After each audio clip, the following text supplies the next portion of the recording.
Telugu one ప్రేక్షకులకి నమస్కారం అండి. నా పేరు విమల. ఈరోజు నేను చికెన్తో ఆవకాయ పచ్చడి ఎలా పెట్టుకోవాలో తెలియజేస్తున్నానండి. దీనికి కావాల్సిన పదార్థాలు: ఫస్ట్ బోన్లెస్ చికెన్ ఒక 1/2 kg, పసుపు, కారం, గసగసాల పొడి, ధనియాల పొడి, జీలకర్ర పొడి, మసాలా పొడి, అల్లం వెల్లుల్లి పేస్ట్, సాల్ట్, ఆయిల్ అండ్ నిమ్మరసం. మనం ఆన్ చేసుకుందామండి. కలర్ పెట్టుకుందాము. ఒక 1/2 kg బోన్లెస్ చికెన్ తీసుకున్నానని చెప్పాను కదా, ఇందులో 1/2 స్పూన్ అల్లం వెల్లుల్లి పేస్ట్ అండ్ కొంచెం పసుపు వేసి ఒక విజిల్ వచ్చే వరకు కుక్కర్లో ఉడకపెట్టాను. దీంట్లో కొంచెం ఆయిల్ వేసుకున్నాము.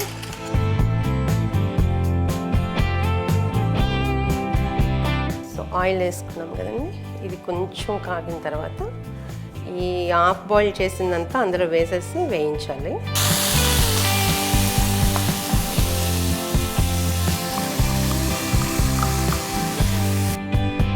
ఇది వేగుతున్నప్పుడు అండి ఇందులో ఉన్న వాటర్ అంతా ఇంకిపోవాలన్నమాట. ఇంకిపోయే వరకు దీన్ని వేయించుకోవాలి. సో ఇది వేగుతుండగా ఇంకొంచెం అల్లం వెల్లుల్లి పేస్ట్ వేయాలి. అంటే ఇంకొక 1 స్పూన్. పసుపు కూడా కొంచెం వేసుకోవాలండి. ఇప్పుడు ఇది కొంచెం వాటర్లా కనిపిస్తుంది కదండి, ఈ వాటర్ అంతా ఎగిరిపోవాలన్నమాట. అంటే ఆయిల్ వేసాను కదా, ఆయిల్ తేరే వరకు ఇది వేయించుకోవాలి. ఇది వేగుతుంటుందండి.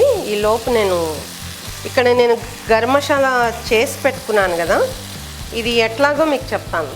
అంటే ఈ 1/2 kgకి సరిపడ్డ అయితే కనుక ఒక 10 లవంగాలు, 4 యాలక్కాయలు వేసుకోవచ్చు, 4 చిన్న ముక్కలు దాల్చిన చెక్క, అంతే. దీనికి మసాలా 3నే.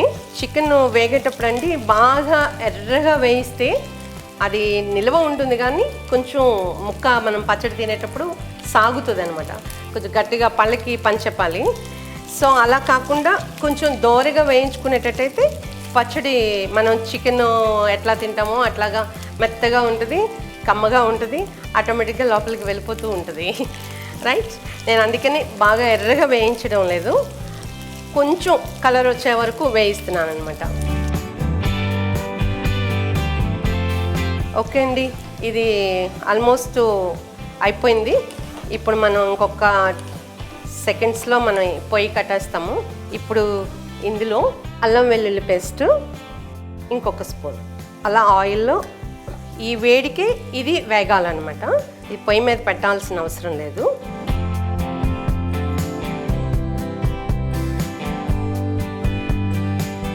ఇందులో ఇంకొంచెం పసుపు, 1/2 kg చికెన్ కదా, మనం ఒక 3 స్పూన్లు కారం వేసుకుంటే సరిపోతుంది.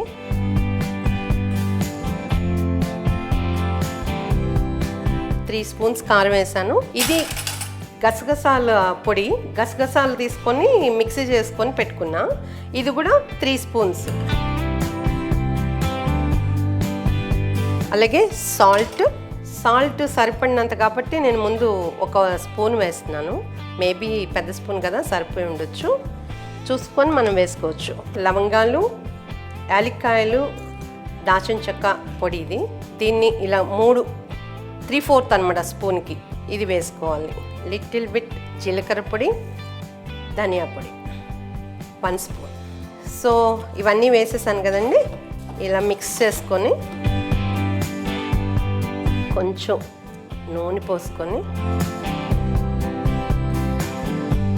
ఇప్పుడు నిమ్మరసం వేసుకోవాలండి. సో మీరు స్పూన్తో వేసుకుంటే కరెక్ట్గా 10 స్పూన్స్ ఉంటుంది. అంటే ఈ చిన్న గ్లాస్లో 3/4 అనమాట. సో ఇది వేసేసుకోవాలి. అయిపోయిందండి చికెన్ ఆవకాయ రెడీ. ఒక బౌల్లోకి తీసుకుందాం. చూసారు కదండి, చికెన్ ఆవకాయ ఎంత ఎర్రగా చక్కగా అందంగా కనిపిస్తుందో, టేస్ట్ కూడా అంతే బాగుంటుంది. సో మళ్ళా ఎపిసోడ్లో ఇంకొక వంటకంతో మీ ముందుకు వస్తుంది మీ విమల.